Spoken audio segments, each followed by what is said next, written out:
Hello पिला माने समस्त को मोर नमस्ते। आशा करूची तमे समस्त भलरे थिबो। पिला माने आज हम गोटे chapter question and answer discuss करबा। से चैप्टर होची कोन ना राजनीति विज्ञान। राजनीति विज्ञान रो प्रथम अध्याय रो प्रथम पाठ। तो राजनीति विज्ञान रो प्रथम अध्याय रो ना कोन थिला ना राजनीति विज्ञान रो प्रथम अध्याय रो ना थिला भारत रे स्वाधीनता परवर्ती राज्य पुनर्गठन। सो आर प्रथम पाठ जो अछि से प्रथम पाठर क्वेश्चन एंड आंसर आज आमे डिस्कस करबा। सो मन देखि सुनो कोन से क्वेश्चन एंड आंसर अछि हला देखो। सो प्रथम पाठ होछि कोन तमरो ना नूतन राज्य गठन। ए नूतन राज्य गठन रो जदि आमे देखिबा कोन लिखा हिछि ना प्रथम प्रश्न अछि। प्रत्येक प्रश्नर उत्तर प्राय 60 गोटी शब्द रे लेखो। प्रत्येक प्रश्नर उत्तर 60 टी शब्द रे लेखो। सो क क्वेश्चन कोन अछि देखो गोवा राज्य गठन संपर्क रे आलोचना करो। गोवा राज्य किपरि गठित होइतिला। उत्तर जदि आमे देखिबा कोन हबो 1961 मसिया डिसेंबर मास 19 तारिख दिन गोवा डामन और डिउ भारत रे मिसिले। या पूर्वरु दीर्घ 450 वर्ष धरी एही अंचल का अधीन रे थिला ना पोर्तुगाल मानकर अधीन रे थिला। भारत सहित मिसिबा परे संविधान संशोधन आईन बल रे एही अंचल प्रथमे एक केंद्र शासित अंचल भाबरे मान्यता पाइथिला। बुझि परल कि नै 1987 मसिया रे गोवा राज्य पुनर्गठन आईन बल रे 1987 मसिया मे मास 30 तारिख रे राज्य रो से मान्यता पाइथिला। बुझिलो अतिकी तापर कोन दैछि देखो। तापर हम जदि देखिबा द्वितीय प्रश्न कोन अछि ना क श्रेणी रो राज्य गुडी नाम लेखो। क श्रेणी रे कोन कोन राज्य थिले से सब हमें ना देखिबा देखो। सो प्रथमे हम देखिबा उत्तर रे कोन अछि ना नूतन संविधान रो प्रथम परिशिष्ट रे सूचित तालिका अनुसार केतटी राज्य थिला 9 गोटी राज्य। 9 गोटी राज्य को क श्रेणीभुक्त करा जायतिला। सेही सब राज्य रो शासन मुख्य भाबे राष्ट्रपति द्वारा नियुक्त जणे जणे राज्यपाल रहिले। एही 9 गोटी प्रदेश प्राक्तन ब्रिटिश शासनाधीन भारतीय प्रदेश थिला जोटा ऊपर हम तुमको ऑलरेडी पढैछि। टोटल केतरा राज्य थिला ना 9 टी राज्य थिला जोटा कि क श्रेणीभुक्त रे। ता सहित हमें जदि देखिबा आउ एही सब राज्य रो शासन मुख्य भाबे राष्ट्रपति द्वारा नियुक्त जणे जणे राज्यपाल मध्ये थिले।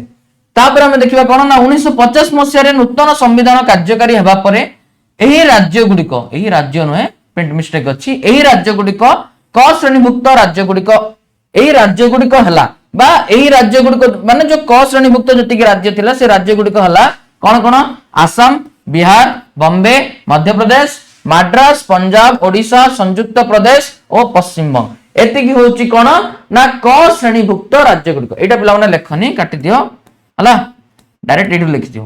कार्यकारी हेबा परे क श्रेणीभुक्त राज्य गुडिक हला एतिकी। क्लियर पिला माने बुझिलो।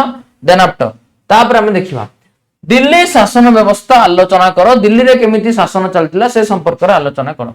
उत्तर रे कोन लिखा देखो 1987 मसिया रे दिल्ली को एक केंद्र शासित अंचल भाबरे घोषणा करा जायतिला। 1992 मसिया रे एक स्वतंत्र राज्य रो मध्य मान्यता मिलिछि।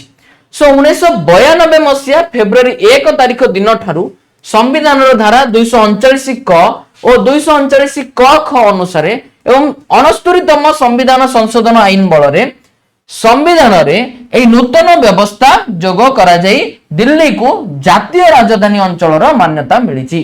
को धारा पिला माने सब मन रखिबो एग्जाम पॉइंट ऑफ व्यू बहुत अधिक इंपोर्टेंट हला। क्लियर।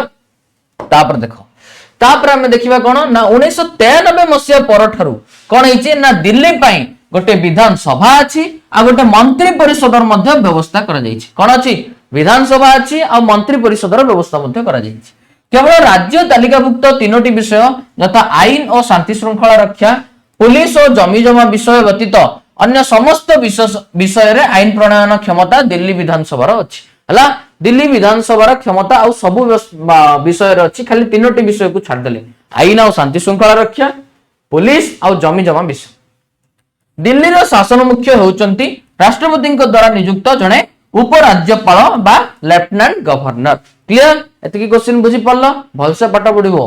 तापर देखो नेक्स्ट भाषा भित्तिक प्रदेश तथा आयोग रो केउ माने सदस्य थिले एवं एही आयोग रो सुपारिश कोन थिला। कोन ना भाषा भित्तिक प्रदेश आयोग जो हितिला तारो सदस्य केउ माने थिले आ ए आयोग रो सुपारिश कोन थिले से संपर्क देखिबा। 1948 ମସିହାରେ ଭାଷା ଭିତ୍ତିକ ପ୍ରଦେଶ ଆୟୋଗ ଗଠନ କରାଯାଇଥିଲା। ଏହି ଆୟୋଗ ଗଠନ ପାଇଁ ସମ୍ବିଧାନ ପ୍ରଣୟନ ସଭା ସୁପାରିଶ କରିଥିଲା। କିଏ ସୁପାରିଶ କରିଥିଲା? ନା ଯୋଉ ଆମର ସମ୍ବିଧାନ ପ୍ରଣୟନ ସଭା ଅଛି। ଭାଷା ଭିତ୍ତିକ ପ୍ରଦେଶ ଆୟୋଗ ମାନେ ବୁଝଛ ନା ନାହିଁ, ଭାଷା ଅନୁସାରେ ବହୁତ ଗୁଡାଏ ରାଜ୍ୟ ତିଆରି କରିବା। ଯେମିତି ଓଡିଶାର ଭାଷା ଓଡିଆ, ତମେ ଯଦି ପଶ୍ଚିମବଙ୍ଗ ଯିବ ତାଙ୍କ ଭାଷା ହଉଛି ବଙ୍ଗାଳୀ ହେଲା। ସିମିଲାରଲି ଭାଷା ଅନୁସାରେ କଣ ନା ରାଜ୍ୟ ଗଠନ କରିବା, ଯାହା ଦ୍ୱାରା ଶାସନ ବ୍ୟବସ୍ଥା ସୁଦୃଢ ହେଇପାରିବ। ଏଥିରେ ଯେଉଁ 3 ଜଣ ସଦସ୍ୟ ରହିଲେ ସେମାନେ ହେଲେ ପଣ୍ଡିତ ଜବାହରଲାଲ ନେହେରୁ, ସର୍ଦ୍ଦାର ବଲ୍ଲଭ ଭାଇ ପଟେଲ ଓ ପଟ୍ଟାଭି ସୀତାରାମಯ್ୟା ହେଲା। ସର୍ଦ୍ଦାର ବଲ୍ଲଭ ଭାଇ ପଟେଲ ଆଉ ଜଣେ ପଟ୍ଟାଭି ସୀତାରାମಯ್ୟା। ଏହି ଆୟୋଗ ଭାଷା ଭିତ୍ତିକ ରାଜ୍ୟ ଗଠନର ବିରୋଧ ଥିଲା ସତ, ମାତ୍ର ଆନ୍ଧ୍ରପ୍ରଦେଶ ଗଠନ ଦିଗରେ ଆୟୋଗର ସୁପାରିଶ ଥିଲା। କ୍ଲିୟର? ତାପରେ ଦେଖ ନେକ୍ସଟ କଣ ଦେଇଛି ନା क्वेश्चन नंबर 2 प्रत्येक प्रश्नर उत्तर प्राय 20टी शब्दरे लेख। केते गोटी शब्दरे? 20 गोटी शब्दरे लेख। पंडिचेरी बा पुडुचेरी सांवधानिक व्यवस्था उत्तर कौन अच्छी देख। 1962 मसीहा डिसेम्बर मासरे संविधान संशोधन आईन अनुसार पंडिचेरी एक केंद्र शासित अंचल मान्यता पाइथिला। 1962 मसीहा डिसेम्बर मासरे जो संविधान संशोधन आईन हला ता अनुसार पंडिचेरी कौन हला एक केंद्र शासित अंचल मान्यता पाइला। 1964 मसीहा ठारू एଠାରେ एक विधानसभा और मंत्री परिषदर व्यवस्था रखा जाइछि। एहार शासन मुख्य होउचंती राष्ट्रपति द्वारा नियुक्त जने उपराज्यपाल बा लेफ्टिनेंट गवर्नर। क्लियर? तापर देखो नेक्स्ट क्वेश्चन कौन अछि ना जो ख श्रेणीभुक्त थिला हमर ख श्रेणीभुक्त राज्य मानकर मुख्य मानकु कोन कहा जाय बोली पचराइछि हला। सो ख श्रेणी रे जो 5 गोटी राज्य थिला, सो से ख श्रेणीभुक्त राज्य मानकर शासन मुख्य को कोन कहउतला ना राज्य प्रमुख बोली कहउतला। कोन कहउतला? राज्य प्रमुख। तम पई गोटे क्वेश्चन होची कोन ग श्रेणीभुक्त जो राज्य अछि से ग श्रेणीभुक्त राज्यर मुख्य मानकु कोन कहबो सेटा तमे कमेंट बॉक्स रे निहाती जणेबो हला। देन आफ्टर तापर हम देखिबा जम्मू काश्मीर को वर्तमान केउ श्रेणीभुक्त करा जाइछि हला। सो 2019 मसीह रे अक्टोबर 31 तारिख रे जम्मू काश्मीर को राज्य पुनर्गठन आईन 2019 अनुसार कोन करा जाइछि ना विभाजन करा जाइछि।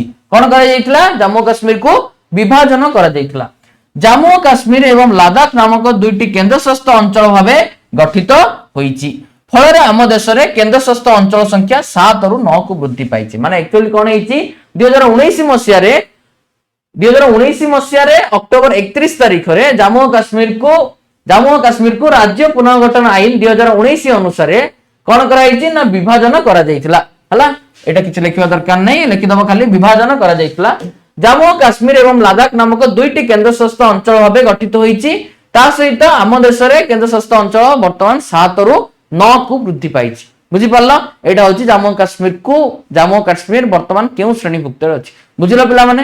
क्वेश्चन आंसर को भल से पढिबो हला। आउ एग्जाम पॉइंट ऑफ व्यू रो ए सब question highly important. Thank you so much. नमस्ते।